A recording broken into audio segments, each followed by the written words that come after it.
bien, vamos a abrir las Biblias en el libro de Hechos, capítulo 13, por favor. Y vamos a leer los primeros 5 versículos de ese texto. Repito, Hechos, capítulo 13, versos 1 al 5. Y le damos continuidad al tema que comenzamos, esta nueva serie que titulo La dedicación cristiana. La motivación que hay detrás de esto es que uno de los problemas que veo se está dando en la iglesia contemporánea es la falta de dedicación del pueblo de Cristo.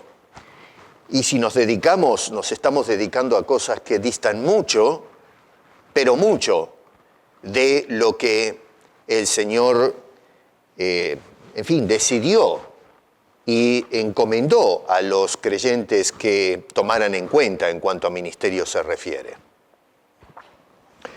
Verso 1 dice: había entonces en la iglesia que estaba en Antioquía profetas y maestros, Bernabé, Simón el que se llamaba Níger, Lucio de Cirene, Manaén el que se había criado junto con Herodes el tetrarca, y Saulo. Ministrando estos al Señor y ayunando, dijo el Espíritu Santo: apartadme a Bernabé y a Saulo para la obra a que los he llamado. Entonces, habiendo ayunado y orado, les impusieron las manos y los despidieron. Ellos, es decir, Bernabé y Saulo, entonces, enviados por el Espíritu Santo, descendieron a Seleucia y de allí navegaron a Chipre. Y llegados a Salamina, anunciaban la palabra de Dios. Y ahí podemos parar. Después dan detalles dónde. Anunciaron la palabra de Dios. Yo me pregunto, ¿qué es lo que anuncia la iglesia contemporánea? ¿Qué es lo que anuncian los misioneros? ¿Qué es lo que anuncian los predicadores?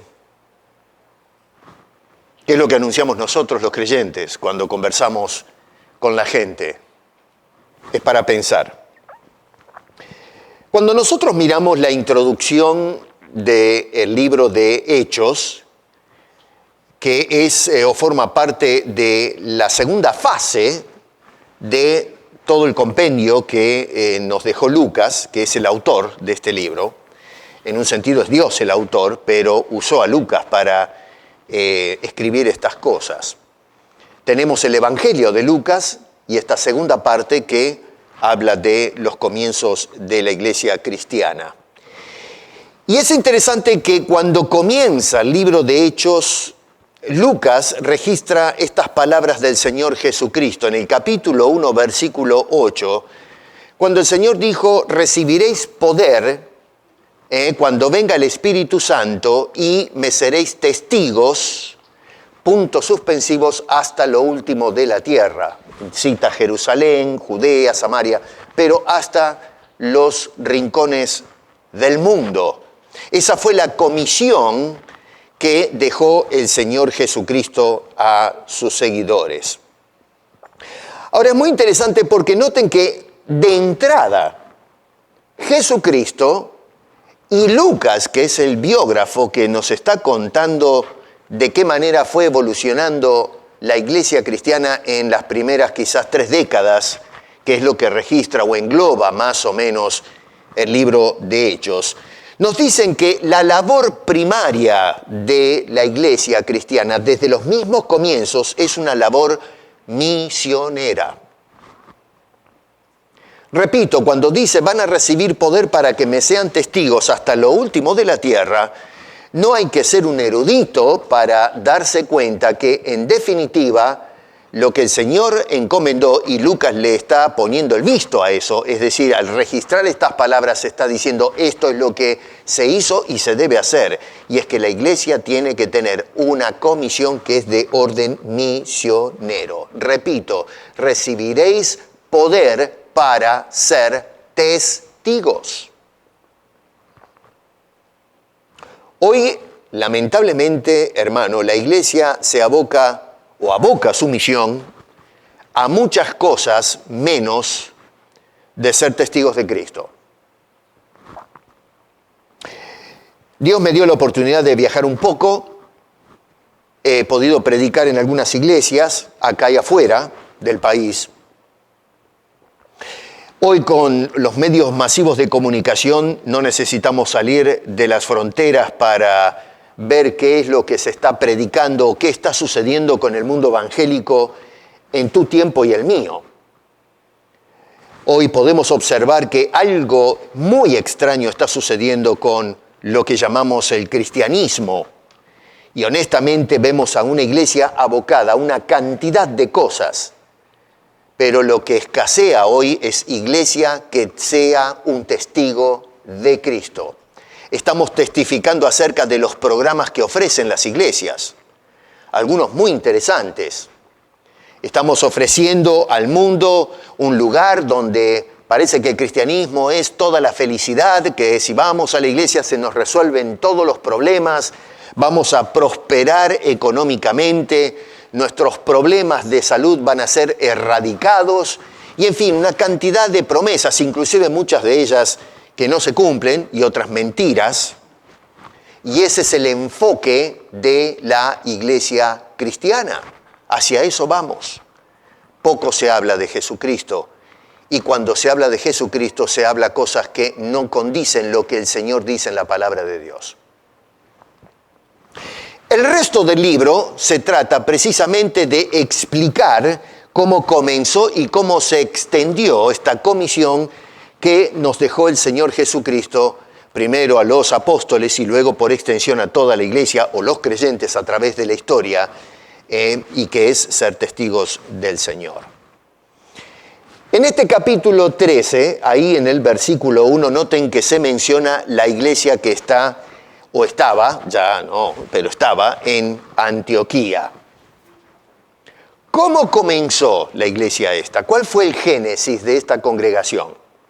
Y eso también lo cuenta Lucas en el capítulo 11. Para ser preciso, en el verso 19 al 30, después ustedes lo pueden leer muy bien en casa para tener, si les interesa, ¿no? Si quieren ver un poco el trasfondo. Yo voy a hacer un resumen rápido para que tengamos un panorama de cómo arrancó esta congregación.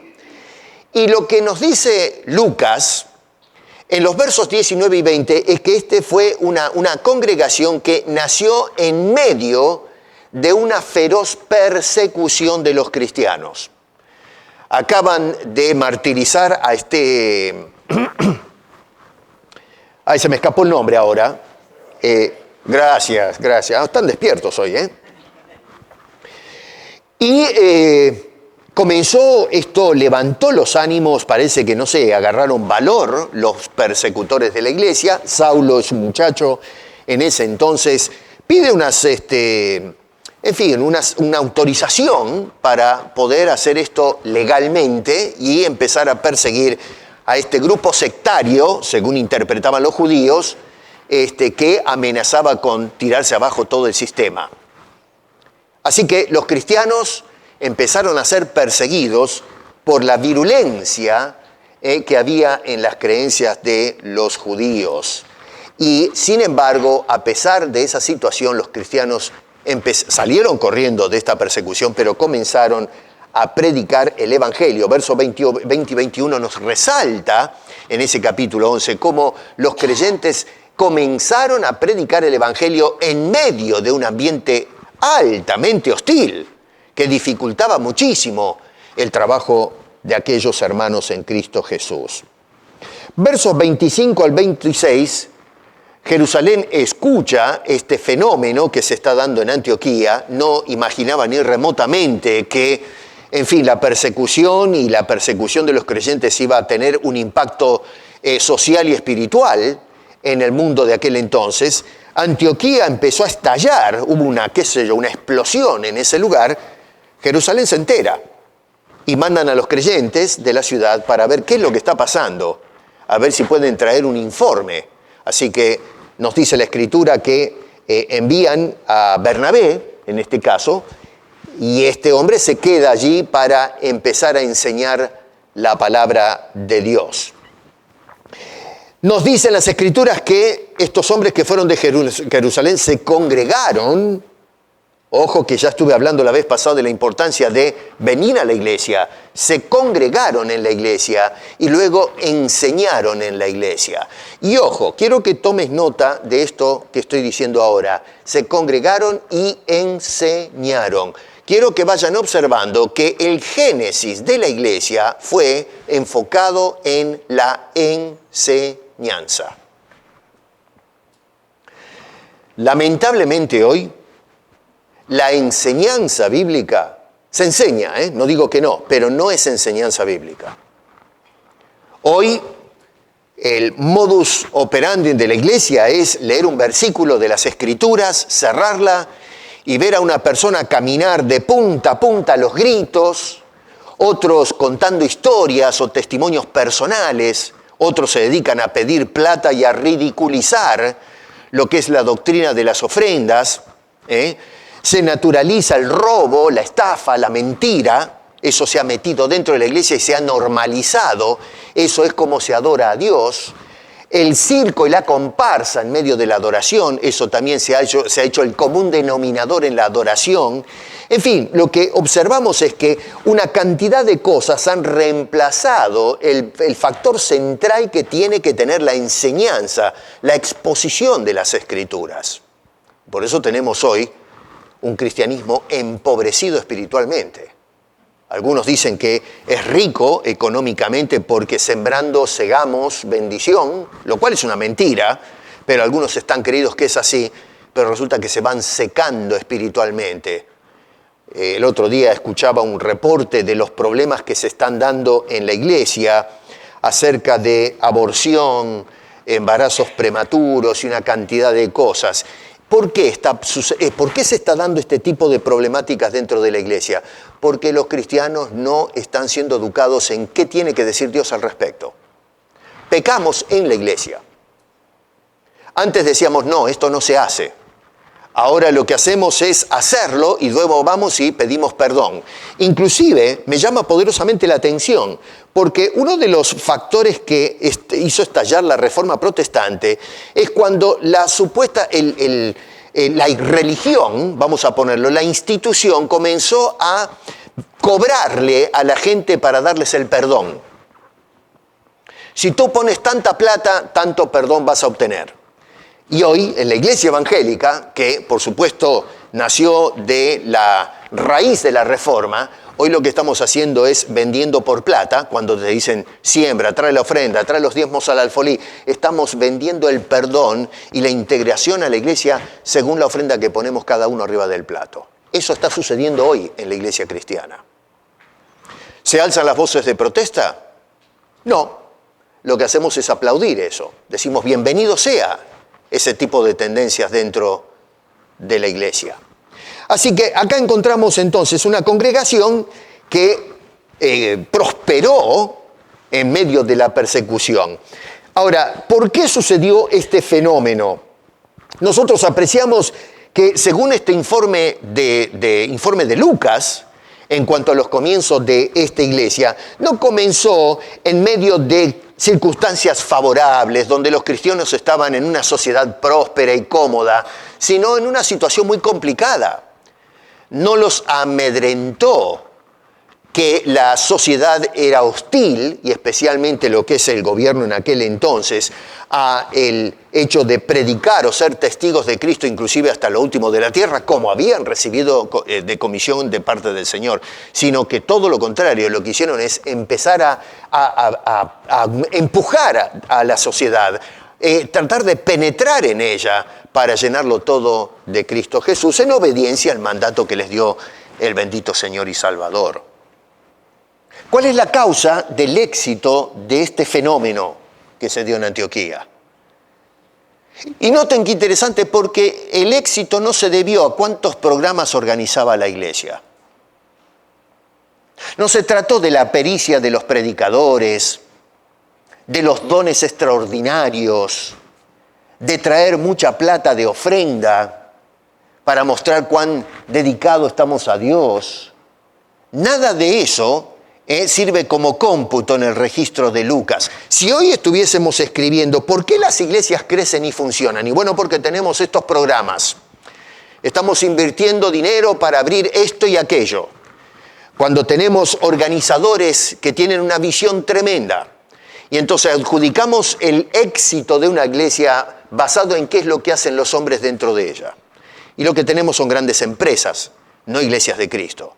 En este caso, Antioquía nació mediante la predicación, y noten que dice en el capítulo 11, verso 21, y la mano del Señor, no la de los predicadores, los cristianos, los programas, la mano del Señor estaba con ellos. Y debido a la mano del Señor, dice, gran número creyó y se convirtió al Señor. ¿Se dan cuenta cómo es la cosa? Hoy, si lo agarramos a Lucas y lo sentamos para un seminario y preguntamos a Lucas, ¿cómo podemos lograr el éxito en el igle crecimiento? ¿Qué nos diría Lucas? Borren todas las ideas que ustedes tienen y vayan a buscar al Señor y pídanle al Señor que traiga crecimiento. Noten ustedes otra vez que fue la mano del Señor, no la gente, del Señor que produjo el crecimiento en la iglesia. Explotó Antioquía. No, hoy lo que vamos a hacer es decirle a Lucas, mira, siéntate, lo que queremos escuchar es un seminario de capacitación, de liderazgo, de igle crecimiento, de apertura de programas y sistemas que sean ágiles para hacer que la gente, los templos se llenen. Y por supuesto traigan mucha plata porque hay que sembrar y cegar, ¿no es cierto? Y al fin de cuentas todo esto gravita en esa dirección. Es muy distinto cómo funcionó la iglesia dedicada de Cristo en los primeros siglos. Especialmente en este caso las primeras décadas, cuando recién nació la iglesia. Y en este caso la iglesia local de Antioquía. La llegada de Bernabé fue de una ayuda fundamental, no podemos negar eso, según nos cuenta Lucas acá. Fundamental para la enseñanza, este fue un maestro, fue un elemento central para la afirmación de estos creyentes en la fe cristiana. Y dicha enseñanza despertó en la congregación un sentido de cooperación hacia las necesidades de los demás creyentes. Tal es así que nos dice que al final, en los versos, a ver, que estoy hablando acá del capítulo 11, verso... a ver, ¿dónde estoy acá? Bueno, estoy corriendo ahora leyendo, cambié la Biblia, ¿saben? Entonces me regalaron una Biblia y ahora estoy desorientado porque uno se acostumbra a la Biblia que tenía y ahora se me cambian las páginas. Pero bueno, ellos mandaron una ofrenda, después lo leen, no quiero perder el tiempo buscando ahora todo esto, pero empezaron a enviar una ofrenda a los creyentes de Jerusalén. Había, qué sé yo, afectado la sociedad una hambruna. Y entonces la situación estaba bastante seria. Los creyentes, que al fin del cabo eran considerados la base de la pirámide social, no recibían ningún beneficio. No existían sistemas de red social para ayudar a los, como el welfare acá o cosas por el estilo, algún tipo de asistencia social, y se las tenían que arreglar como puedan. Así que los creyentes entonces de Antioquía enviaron ofrenda para ayudar a las necesidades de estas personas. Un aplauso para esta gente de Antioquía, bien hecho. Vemos que entonces el inicio y la continuidad de esta iglesia estuvo marcado por la perseverancia de los creyentes en medio y a pesar de las mareas hostiles que se levantaban contra ellos. Y por supuesto, y demás decir que todo gracias y debido al respaldo divino, el Señor metiendo sus manos para que esta iglesia, a pesar de todo, pueda prosperar y seguir adelante. Y luego, por supuesto, el levantamiento y la llegada de líderes responsables que estaban comprometidos con la enseñanza y de esa manera venir a confirmar a los creyentes en lo que es la verdadera fe cristiana.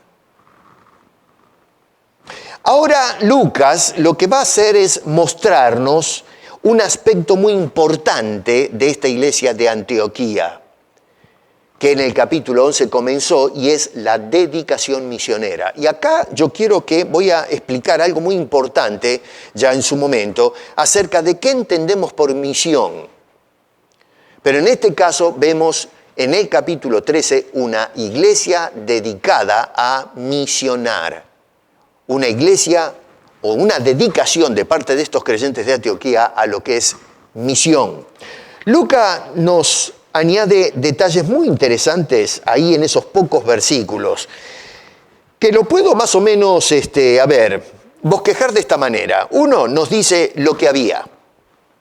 Vamos a ponerlo de esa manera. Lo que había. Número 2, lo que hacían. Y número 3, quién disponía en Antioquía. Repito, ¿qué había? ¿Qué hacían? Y número 3, quién disponía. ¿Quién es el jefe? ¿Quién manda en esta iglesia? ¿Quién dirige esta congregación? Bueno, vamos a mirar un poquito lo que había. Y eso está claro. Dice en el versículo 1, fíjense ahí en sus Biblias, había profetas y maestros. Ahora, déjenme pasar un poquito al presente. Porque en la actualidad, el movimiento evangélico ve en declaraciones como esta que vemos ahí en ese versículo 1, es una evidencia y también una licencia para mantener hoy lo que es el ministerio apostólico y profético. Hoy hay apóstoles, dicen, y profetas dentro de la iglesia. Y esto es algo que produce una grieta en el pueblo evangélico en la actualidad. Porque hay grupos que insisten que hoy hay apóstoles y profetas. Y hay un ejército de hombres que hoy están ordenando apóstoles y profetas para ministrar a la iglesia. Así que muchos ven en esta declaración una evidencia bíblica de que tiene que haber profetas dentro de la congregación. Y hermano querido, déjame decirte una cosa. En la década del 80 comenzó lo que llaman muchos el movimiento profético del siglo XX, ya estamos en el siglo XXI, ya estamos un par de décadas dentro del siglo, pero en la década anterior, que no hace muchos años, todos nacimos en el siglo XX, así que no se hagan los vivos porque hay bastantes con, algunos con pelo blanco, yo soy uno de ellos, otros sin pelo. Y hasta los jóvenes, la mayoría de los jóvenes, o varios de los jóvenes nacieron, la mayoría no, pero varios de los jóvenes nacieron en el siglo pasado, así que no hace mucho tiempo. En la década del 80 nace el famoso movimiento profético. Hermano, no se puede estimar, no se puede computar, no se puede medir el daño, el tremendo daño que ha ocasionado este movimiento profético a la iglesia evangélica de mediados y finales del siglo XX y principios del siglo XXI. Nosotros hemos permitido que se nos meta dentro de la iglesia ministerios que ya caducaron y que en lugar de traer un progreso a la predicación del evangélico, lo observamos es que se degeneró la iglesia. El nivel de escándalos, de corrupción moral, de falta de integridad ética y doctrinal, el robo y las estafas, y encima de eso las mentiras más descaradas de pronósticos que no se han cumplido y no se van a cumplir tampoco, y a lo cual la iglesia dice amén. Y encima, y lo peor de todo es que este movimiento abrió las puertas a todo tipo de ideologías que han minado la iglesia cristiana y no lo podemos parar. Y no lo podemos parar no porque no tengamos el poder de Dios para hacerlo, sino porque no queremos cerrar la puerta. Queremos parar el fenómeno sin cerrar la puerta. Cada vez que nosotros vemos que tenemos el peligro que se metan delincuentes dentro de la casa, ¿qué hacemos? Cerramos la puerta con llave. Si hay problemas de inundación, cerramos las levas para que se pueda frenar el agua. Pero por alguna razón nosotros pensamos que los evangélicos podemos poner los brazos sin cerrar las puertas por donde se nos filtran estas cosas. La iglesia ha sido inundada, saturada por este maldito movimiento profético. de basura que se ha impregnado en lo que es el movimiento evangélico de este siglo. Y lejos quedó entonces la comisión que nos dejó el Señor Jesucristo. Ustedes díganme una cosa, ¿cuánta gente ven ustedes que van hoy hasta lo último de la tierra para continuar la predicación evangélica? Es muy difícil encontrar pastores dedicados de estudio, que se hayan preparado para preparar al pueblo de Cristo. Hoy lo que tenemos es una partida de ignorantes, gente irresponsable, que no tiene amor por las almas, sino amor por el dinero de las almas. Tienen la ambición de ser punteros religiosos, de ser personas que buscan el poder, de pararse adelante a predicar a las masas, por un asunto de autoridad, de estar arriba de los demás, no por guiar a las almas a la presencia de Cristo Jesús. Lo que tenemos es un cristianismo estafado, un cristianismo despojado, que dista mucho de ser el cristianismo de las primeras décadas, como menciona Lucas en este segundo compendio que nos dejó este hombre por inspiración divina. Existe, y acá veo la deshonestidad intelectual y teológica de muchos de los mal llamados pastores de las iglesias o predicadores. No estamos mirando la diferencia que hay entre el movimiento profético del Antiguo Testamento y los primeros profetas y últimos profetas que aparecieron en las primeras décadas del cristianismo. No distinguimos entre el profeta del Antiguo Testamento y el Nuevo Testamento. Nos parece que todo es igual. Y sin embargo, tuvieron diferentes ministerios. Y ni hablar de los profetas de la actualidad, que ya mencioné el desastre que están haciendo con la iglesia contemporánea. El profeta del Antiguo Testamento es un portavoz de Dios. Por ponerlo de una manera simple, hablaba en nombre de Dios. Cuando digo portavoz, es el que está llevando el mensaje de Dios. No es el mensaje del profeta, como pretenden hoy algunos. No, es el mensaje de Dios al pueblo a través del profeta. Por eso digo portavoz, es el que porta la voz de Dios al pueblo del Señor. Hablaban mensajes que recibían directamente de parte del Señor. La autoridad del profeta del Antiguo Testamento radicaba en la palabra revelada por Dios a ese hombre, y luego tenía que seguir la certeza de lo que ese hombre publicaba. A tal punto que si un profeta erraba en alguna cosa, era severamente cancelado y juzgado. Dios había dado mandato que se tenía que juzgar severamente, en algunos casos hasta apedrearlo, a aquel hombre que hablaba palabra de Dios cuando Dios no había hablado.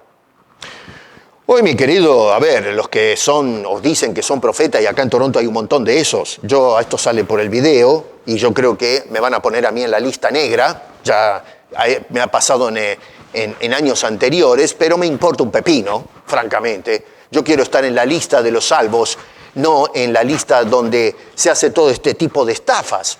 Pero hoy tenemos acá en Toronto, sin ir muy lejos, una cantidad enorme de personas dentro de la iglesia que dicen: yo soy un profeta de Dios. Y resulta que lo que profetizan no se cumple para nada.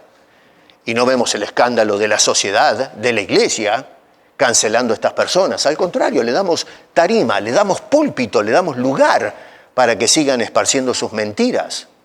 Otra vez, hágame el favor, vaya a YouTube y compruebe si le estoy mintiendo, si me estoy inventando esta información. Y esto sucede a través de toda Latinoamérica y el mundo entero. El profeta en el Nuevo Testamento es algo diferente. Y le voy a explicar por qué. Jesús en el Nuevo Testamento es manifestado como la máxima revelación de Dios.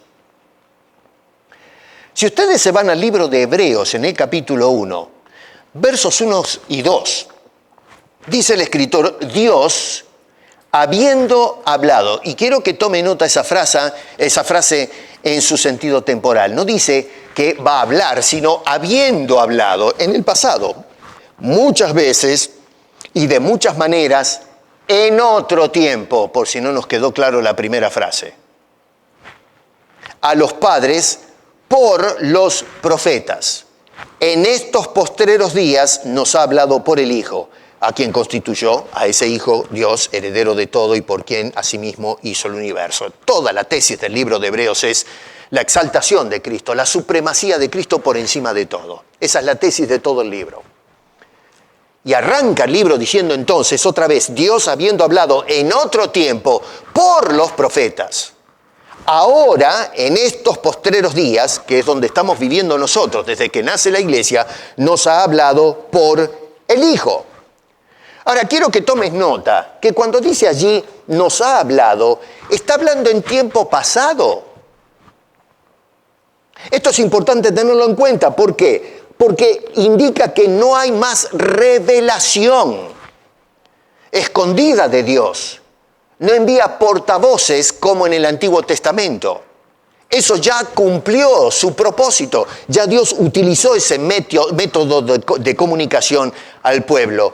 Lo que hace la iglesia ahora es proclamar ciertamente, en un sentido profetiza, pero lo que profetiza o proclama es lo que Cristo nos mandó a nosotros, los creyentes, a predicar, que es la salvación que trajo Dios en Cristo Jesús. O sea que el ministerio profético del pasado, en otro tiempo, dice allí ya no es de los últimos tiempos. ¿Me pueden explicar a mí, alguien, cómo es posible que nosotros cerramos la Biblia en cuanto a este asunto y lo que hacemos es decir lo contrario a lo que nos dice Hebreos?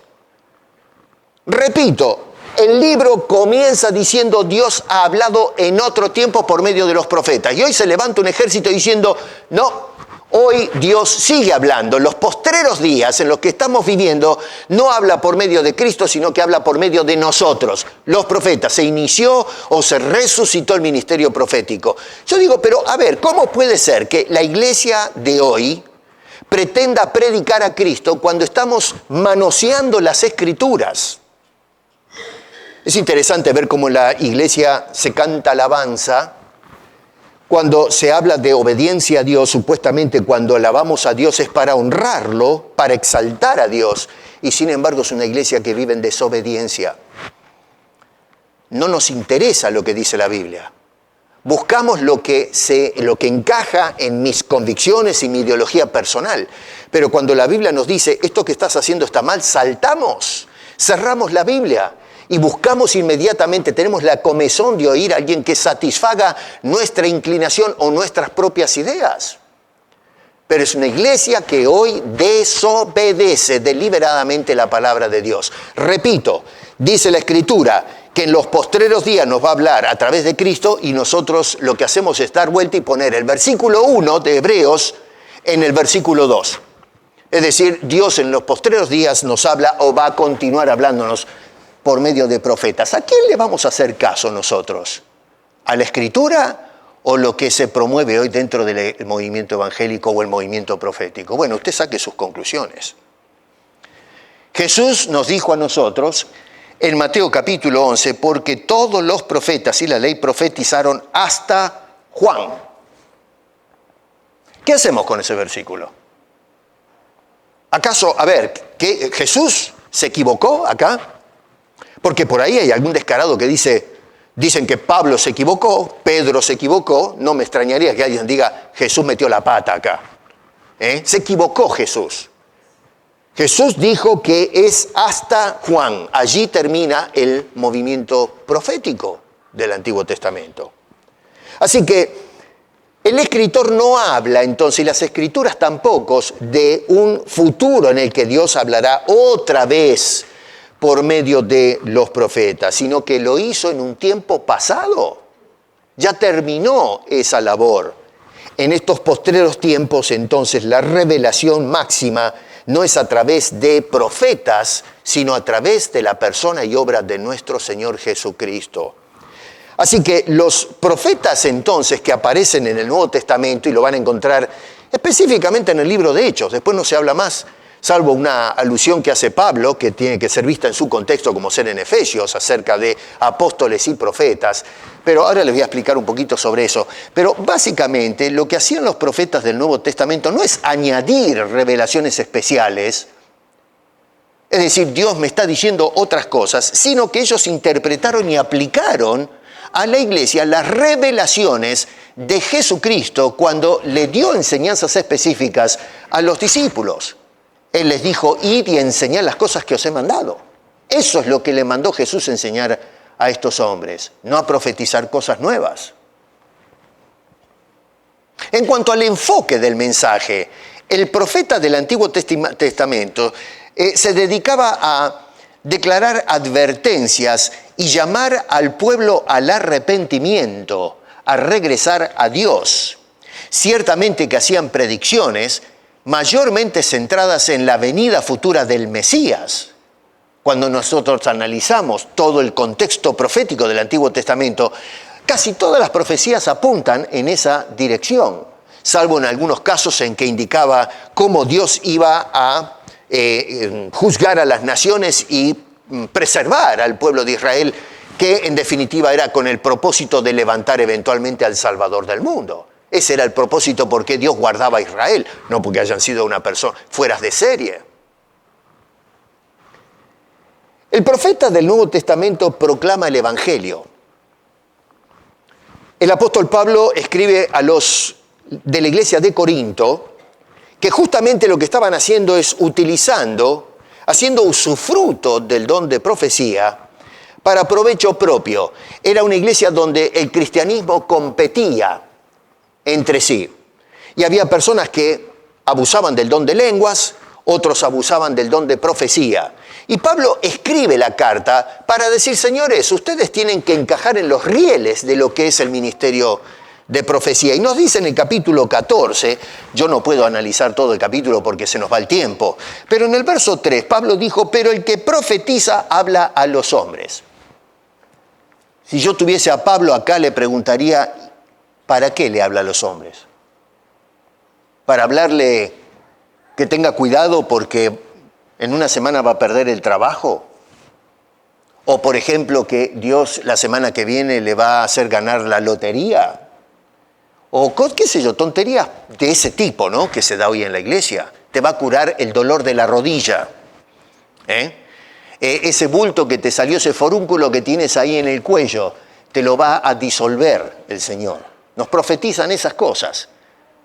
El apóstol Pablo explica para qué habla el profeta del Nuevo Testamento. Y dice este hombre en ese versículo, profetiza y habla a los hombres para, 1, edificación, número 2, para exhortación y número 3, para consolación.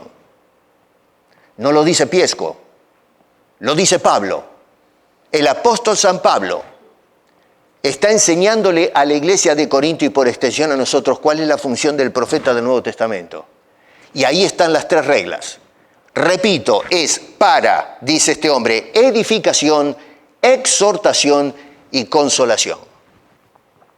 ¿Qué quiere decir este hombre? Bueno, una iglesia que era problemática, había profetas en ese entonces que cumplían una función de predicar, de enseñar la palabra de Dios. En definitiva, lo mismo que había hecho Bernabé. Cuando nace la iglesia en Antioquía, se dedicaron a la enseñanza. Prácticamente podemos reducir cuál es el contenido o el propósito de la enseñanza de este hombre cuando levanta la iglesia de Antioquía. Bueno, era edificar, exhortar y consolar. ¿Y para qué estaban los profetas y maestros en Antioquía en el capítulo 13? Siguiendo la misma norma.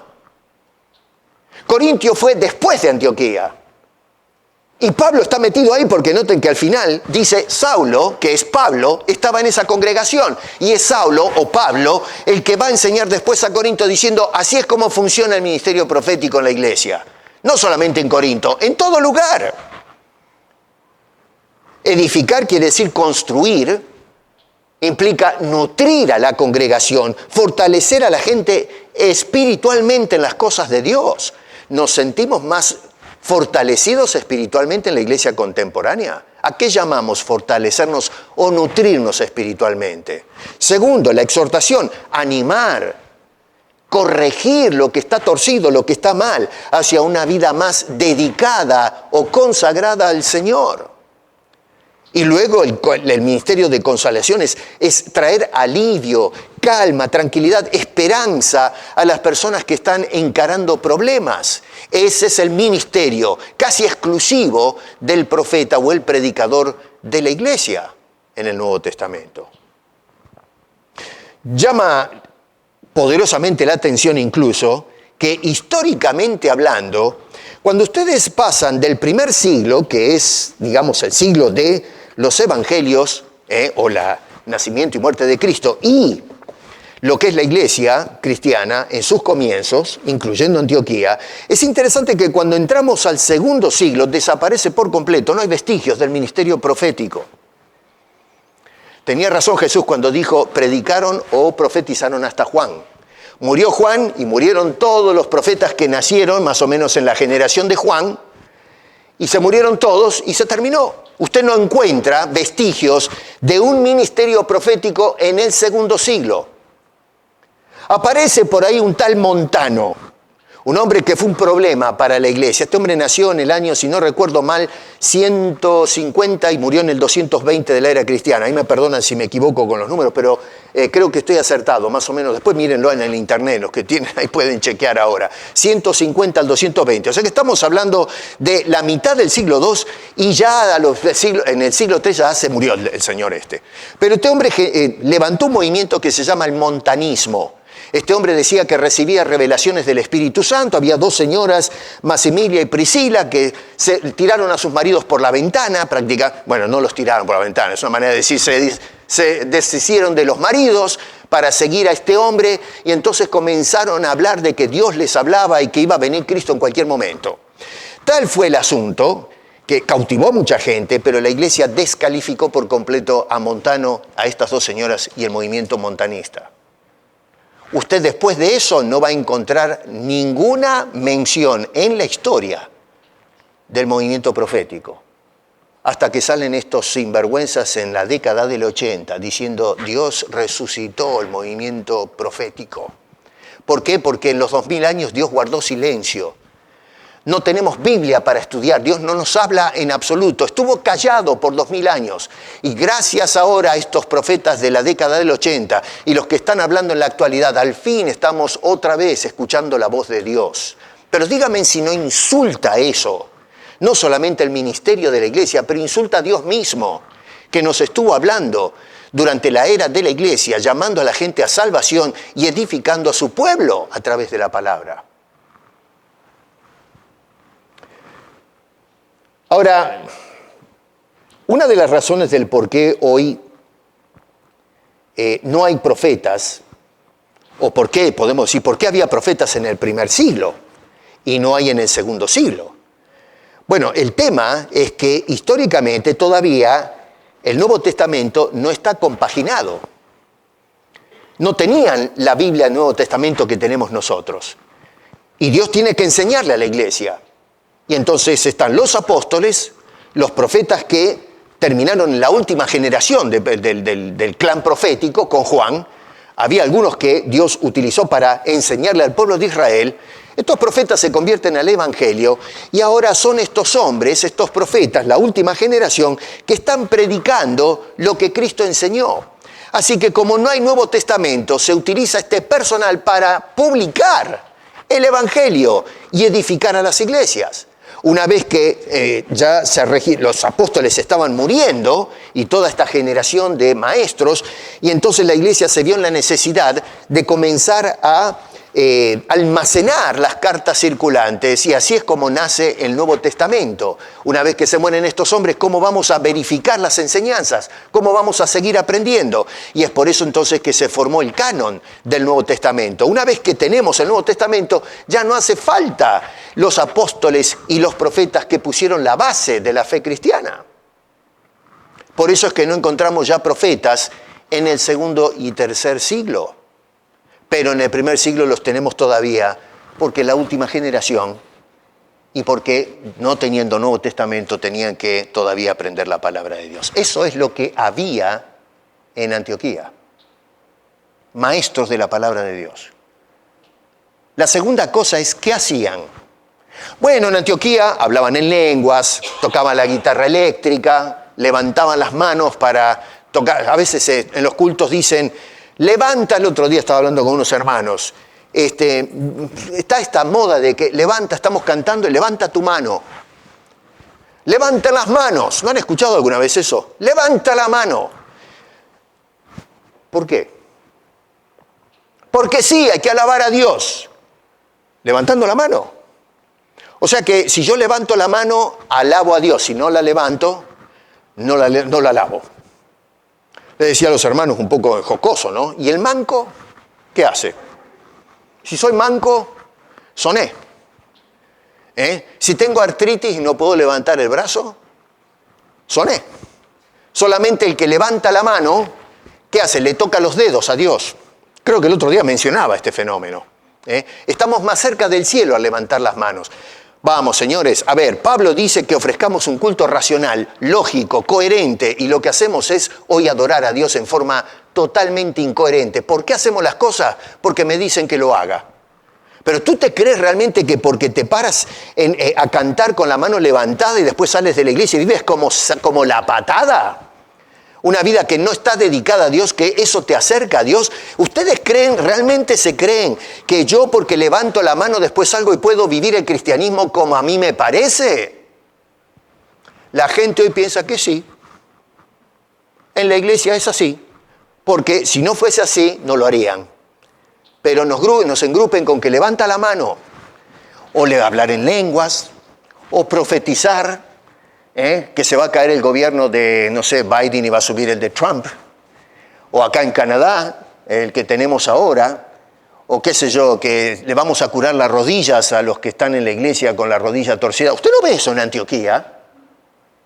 Nada de eso que se hace hoy, nada, en la iglesia contemporánea se hizo en Antioquía. ¿Qué es lo que hacía esta gente? Estaban todos dedicados, dice allí, a servir. Y dice servir al Señor. Nota bien, verso 2, ministrando estos. Dice, había una iglesia en Antioquía, dice, había maestros y profetas, ¿y qué hacían? Estaban ministrando al Señor. Hoy nosotros ministramos a la gente. La gente se autoministra en lugar de ministrar al Señor de la gente. ¿Se dan cuenta cómo la tenía clara la iglesia primitiva? Nosotros no la tenemos clara. Nosotros perdimos el foco. Estamos pensando en el hombre en lugar del Señor. ¿Qué es lo que yo quiero encontrar en una iglesia? ¿Qué música quiero escuchar en la iglesia? ¿Qué tipo de predicación quiero en la iglesia? Eso es lo que la gente busca. No ministrar al Señor de la iglesia. Esa es la verdad. Bueno, Antioquía, ¿qué hacían? Bueno, estaban dedicados a servir. Ahora, pregunta, ¿de qué manera servían al Señor en la iglesia? Bueno, fíjate bien, número 1 dice que se dedicaban a el aprendizaje. Mira bien, verso 1, había maestros, profetas y maestros.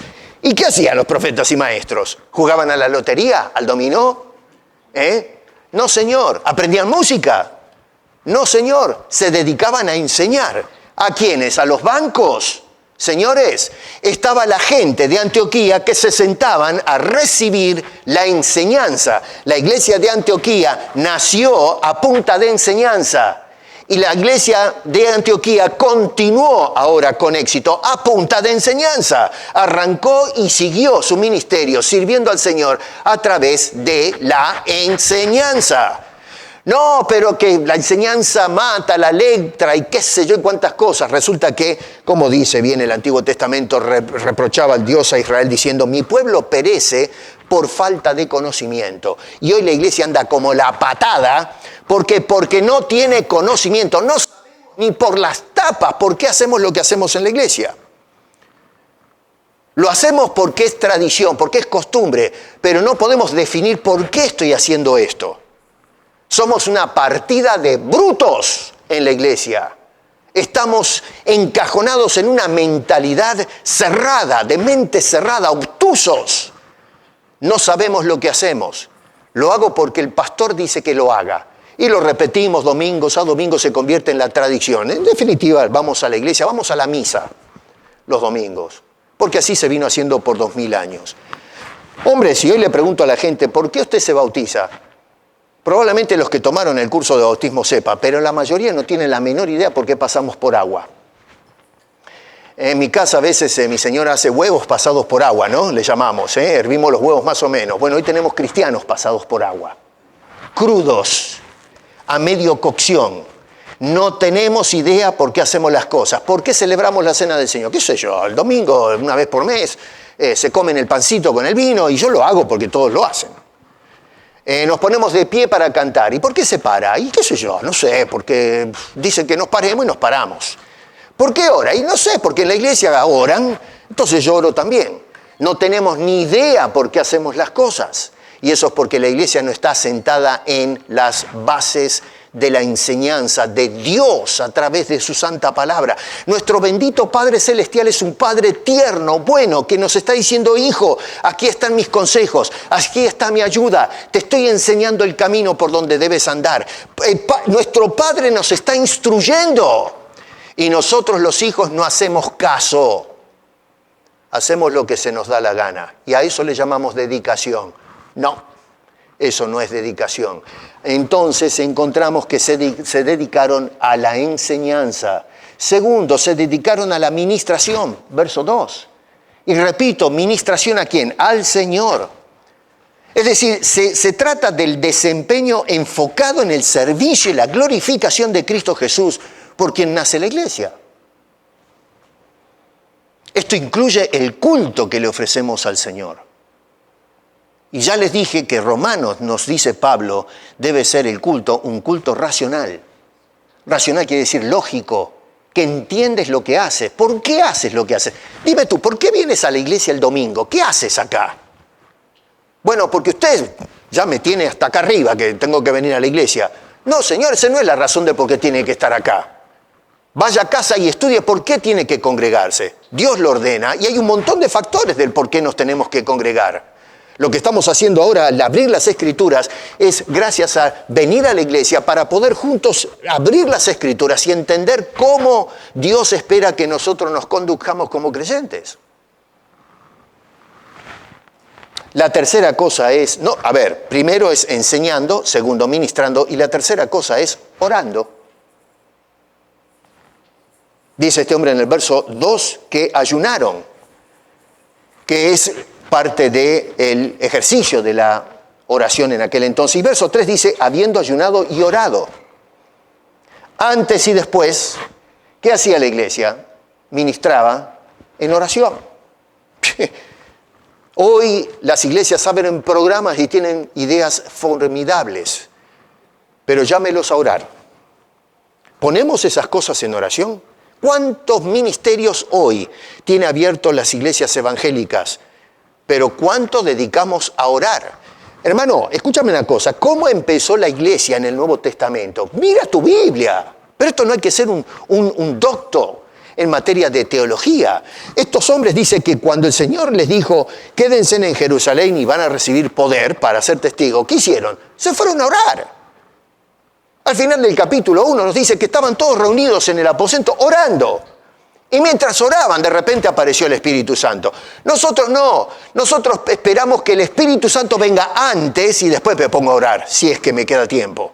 Vamos, por favor, señores. Dejémonos de cosas. Todo tiene que ser presentado a Dios en oración. La iglesia no ora más. Y si oramos, oramos disparates. Hoy estaba... Bien, en Facebook puse después, miren, ¿no? Algo medio comisivo, pero un señor que hizo un estudio acerca de las lenguas que se oran en la iglesia. Es para matarse de risa, porque este hombre supuestamente hace la traducción. Y es tan es cómico, pero da rabia, porque la iglesia hoy ha naturalizado este fraude. Nos están mintiendo. ¿Y qué hacemos? Estamos desesperados. Yo quiero hablar en lenguas. Yo quiero ser lo que esa persona... Porque si hablo en lengua estoy más dedicado a Dios. Vamos, mi querido, dedicado a Dios es cuando nosotros vivimos santos y sin mancha como el Señor manda. Eso es dedicación. Cuando ministramos y servimos a Dios, cuando ponemos todas las cosas en oración delante del Señor. Eso es lo que hizo la iglesia de Antioquía. Ministraban en oración. ¿Qué había? ¿Qué hacían? ¿Quién disponía? ¿Quién disponía? Disponía Bernabé. Quizás no era Bernabé, a lo mejor Simón, el que se llamaba Níger, que quiere decir el negro, ¿no? Probablemente el hombre era un hombre de color. Eso hoy no se puede decir, ¿no? Pero eso es lo que quiere decir la palabra Níger. Lucio a lo mejor era el que disponía, o Manaén, que la flauta. Miren si estaba ubicado a lo mejor en la política, porque se crió a lo menos junto a Herodes, así que si se crió junto Con Herodes a lo mejor tenía era una cuña, ¿no? Se conectaba con la gente del sector público de gobierno, vaya a saber. Así que, ¿habrá sido este que llevaba la batuta? O Saulo, bueno, porque Saulo era aquel fariseo que sabía tanto de la ley y del fariseísmo que yo creo que teológicamente es la persona apropiada para dirigir a la iglesia de Antioquía. No, ninguno. Dice que el que disponía no era ninguna de estas personas que, por cierto, eran grandes maestros, gente altamente capacitada, pero el que disponía era el Espíritu Santo.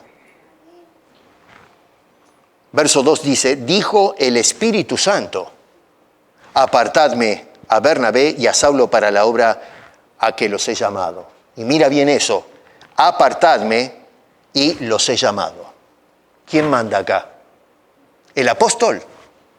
¿El profeta? ¿El pastor? ¿La pastora? ¿O qué sé yo cuántas cosas hay en la iglesia?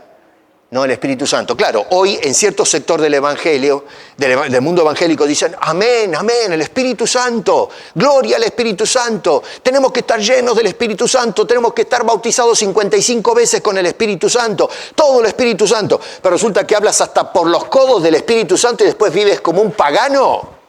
Pastores que se casaron 2 o 3 veces. Pastores que perdieron su oficio por haber caído en pecado y luego siguen predicando de todas maneras. Tenemos ejemplos en el pueblo evangélico de esos.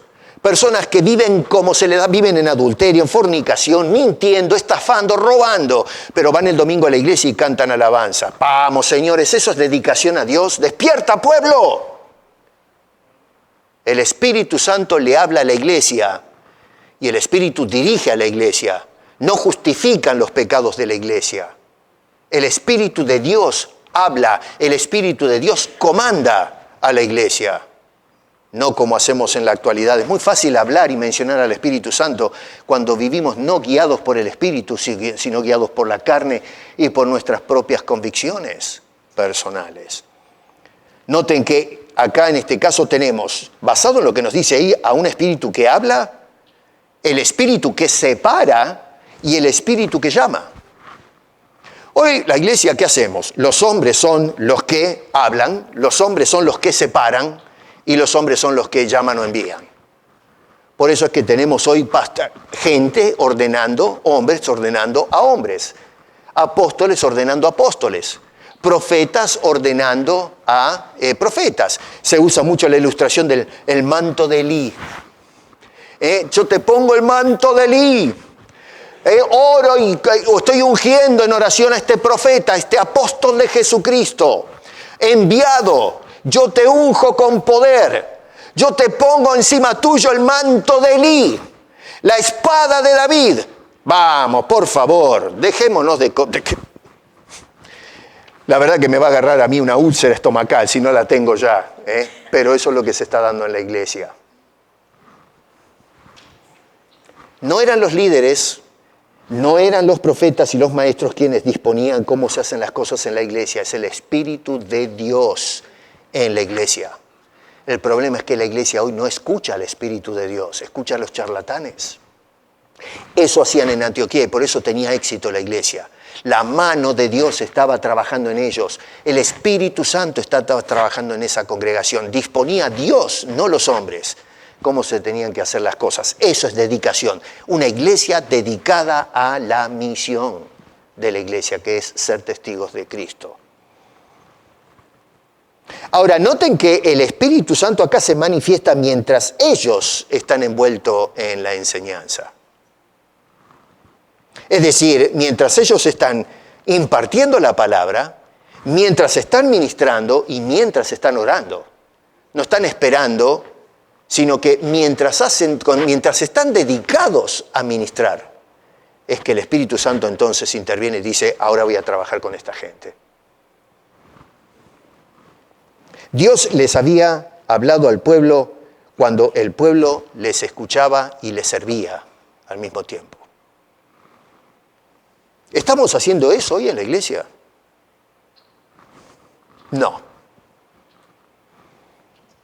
¿Es políticamente correcto lo que estoy diciendo? No. A la gente hoy no le gusta escuchar eso. Estoy esperando que alguien se levante y me diga, lo que usted está diciendo es mentira. Desafío a cualquiera, no acá por supuesto, pero a cualquiera que se levante, me llame por teléfono, me escriba y me diga, no, eso no es así. Tener un debate a ver que me desmitifiquen lo que estoy diciendo. Eso es lo que está pasando en la iglesia. ¿Y cómo responde la iglesia de Antioquía a esto? Es decir, cuando el Espíritu Santo dispone y dice, esto es lo que quiero que se haga en esta congregación. ¿Qué hace la iglesia? Bueno, la iglesia dice ahí en el versículo 3 que confirmaron la voluntad del Espíritu. Dice allí, entonces, habiendo ayunado y orado, les pusieron las manos y los despidieron. Los enviaron porque así es como quiso el Espíritu. Ahora, noten la operación del Espíritu Santo en la iglesia, ¿no? Hablando, apuntando, llamando, y ahora se agrega una cosa más, y es enviando. Versículo 4. ¿Ven? El Espíritu no está ahí quieto, ¿eh? Repito, habla a la congregación, está apuntando personas, los está llamando, y luego, verso 4 dice, los envía. Dice allí, entonces, enviados por el Espíritu Santo, no por la congregación de Antioquía. ¿Lo vieron eso? La iglesia de Antioquía, cuando Dios dice algo, dice amén. No dicen, bueno, no, ¿por qué no conversamos, Señor, esto? ¿Por qué no negociamos un poco? Si Dios dice algo, la iglesia dice amén. No discute, no cuestiona, simplemente se somete a la voluntad del Señor para su iglesia. Y entonces encontramos esta obediencia incondicional por parte de la iglesia y por parte de estos hombres que fueron separados por el Señor. Y dice que fueron enviados y entonces descendieron navegaron y llegados ¿qué? Dice, anunciaron la palabra de Dios. Hacia eso va estas declaraciones.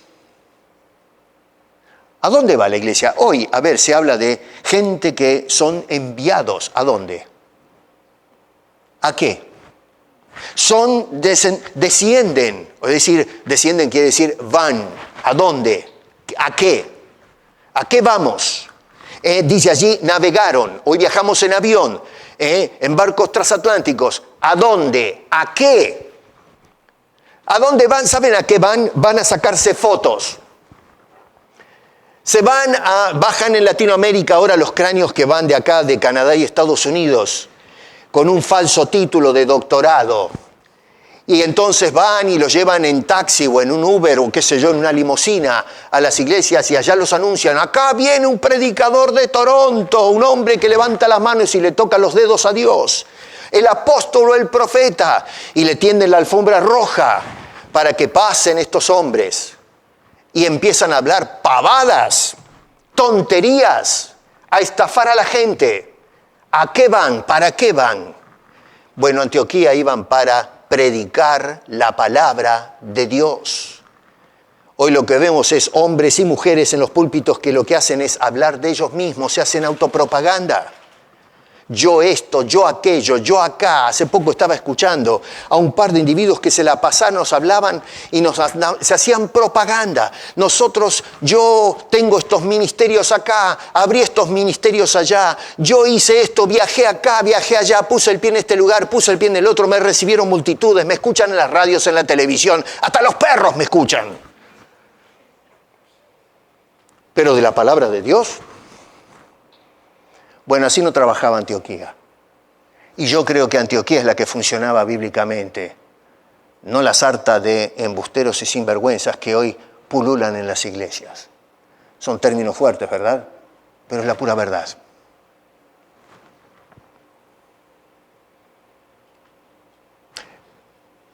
Noten que todo esto sucedió, fueron enviados y encararon problemas también, porque en el verso 8, y no me quiero extender, pero dice, pero les resistía Elimas el mago.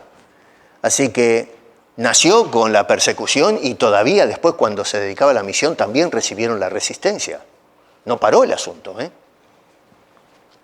¿Qué cuadro tenemos acá nosotros? Ahora, la dedicación misionera no comienza fuera de Antioquía. Y quiero que tome nota de esto. Porque nosotros hablamos de misión, lo que hicieron el grupo misionero que se fue a Cuba hace poco. Esos son los misioneros. No, eso es parte de la misión. pero eso no es la misión. Yo veo a veces las organizaciones pidiendo equipos de misión temporal o a tiempo completo. Hace poco estaba leyendo, me mandaron una propaganda, que están buscando misioneros. Yo creo que tenemos que empezar a mirar el lío que tenemos en nuestras urbes sociales acá antes de pensar en mandar allá. ¿Con qué autoridad moral le voy a predicar a los perdidos allá que tenemos que obedecer a Dios cuando la iglesia vive en desobediencia acá? ¿Qué autoridad moral tengo? ¿Qué altura moral tengo yo para decirle a otro tienes que vivir en obediencia? Cuando los mismos misioneros son desobedientes y viven en la inmoralidad. Pero nos jactamos de hablar de misión. Nosotros mandamos y sostenemos a los misioneros. La misión comenzó en Antioquía. La misión comenzó en la ciudad de Antioquía. La misión comenzó predicándoles a los perdidos de Antioquía. Los creyentes de Antioquía eran de Antioquía. Y luego se enfocaron a la enseñanza de la gente en Antioquía. Y una vez que entonces lograron meter el aprendizaje en la iglesia de Antioquía, la gente de Antioquía era la gente que se ganaba para Cristo en Antioquía. Y entonces, cuando se establecieron en Antioquía, luego se lanzan a cruzar las fronteras para llevar a Antioquía más lejos, cumpliendo la comisión del Señor, me seréis testigos hasta lo último de la tierra. Pero comenzaban ¿dónde? En Jerusalén. Y luego Judea, pero primero en Jerusalén, primero en Antioquía, primero acá en Toronto, después más lejos. No, yo quiero ir para afuera. ¿Evangelizaste a alguien en la semana? No, pero quiero viajar, gastarme $1,500 para irme a la punta del mundo, y ahí sí, ahí le hablo del evangelio hasta las gallinas. Pero acá... Y a eso le llamamos dedicación.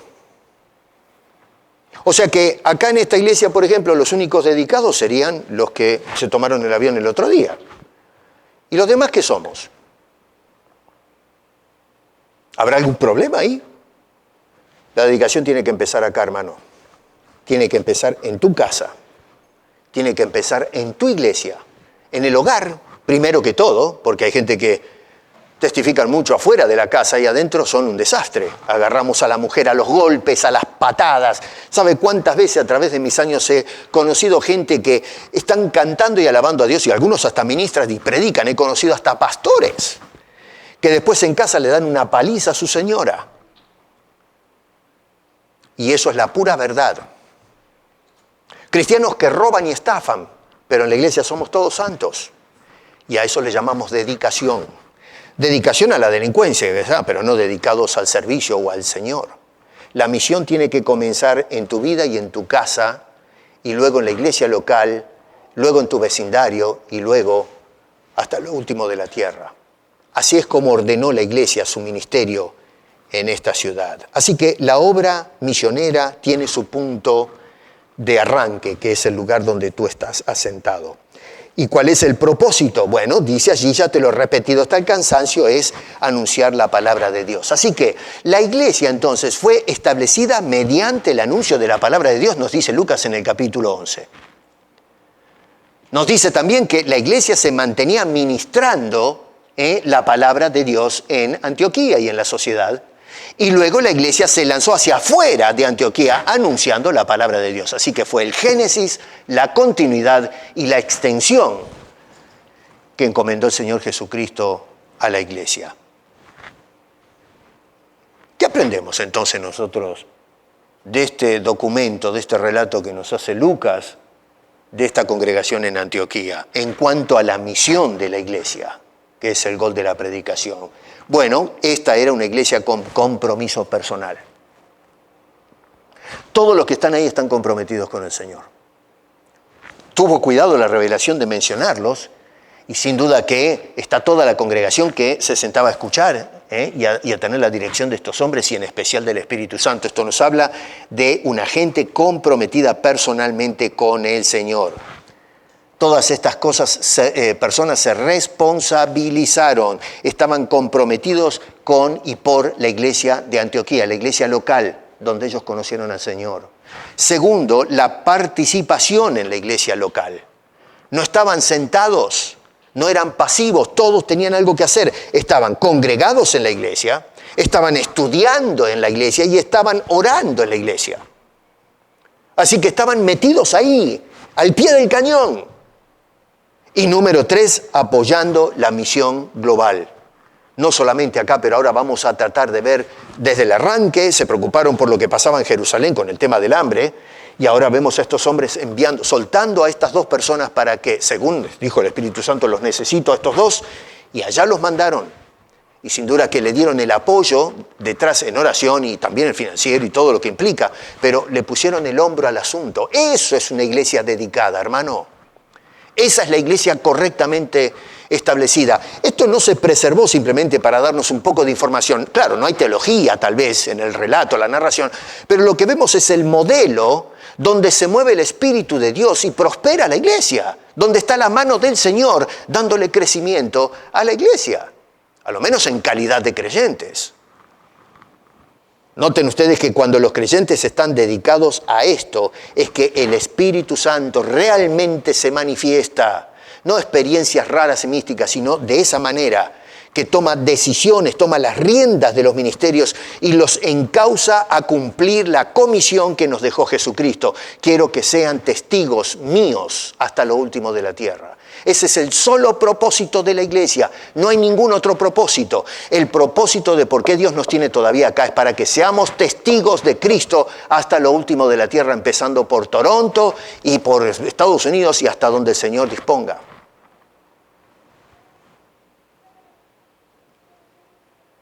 ¿Qué es lo que el Señor espera de cada uno de nosotros? Que estés totalmente vinculado en la misión o a la misión de la iglesia, la misión local y la misión en el exterior. ¿Para qué? Para anunciar la palabra de Dios.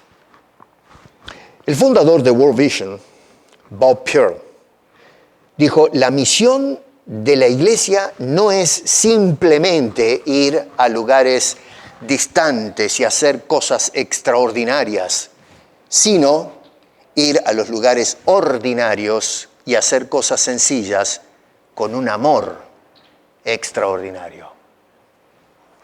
Eso es lo que tenemos que hacer. Una iglesia dedicada.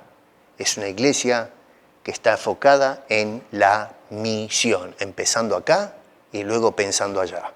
Así es como empezó la iglesia primitiva, y el Espíritu Santo se movió en medio de esa congregación y la mano del Señor estuvo con ellos para traer e incrementar el número de los que vinieron a los pies de Cristo Jesús. Eso es lo que necesita urgentemente la iglesia de hoy, acá en Toronto y hasta lo último de la tierra. Es despertar del sueño y comenzar otra vez, volver a las bases y ser la iglesia misionera que el Señor fundó a través de su sacrificio y que encomendó que se encargue de continuar esa tarea a través de la predicación del Evangelio. ¿Estás dispuesto a hacer eso?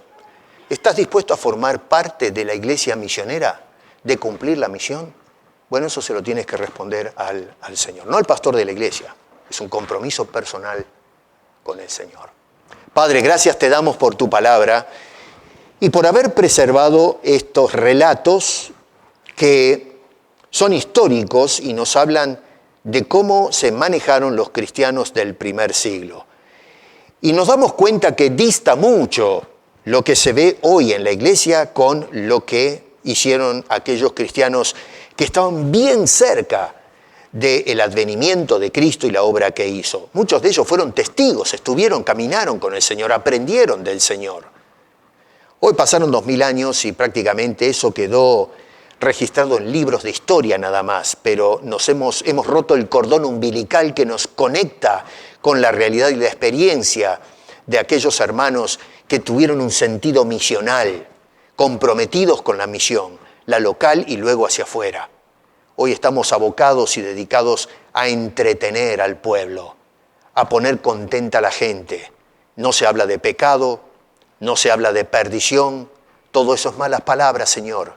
Hoy queremos poner a la gente contenta en lugar de advertir que la gente sin Cristo se va al infierno.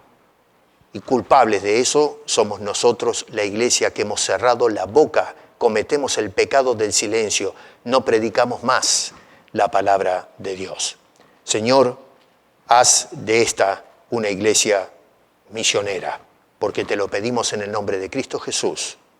Amén.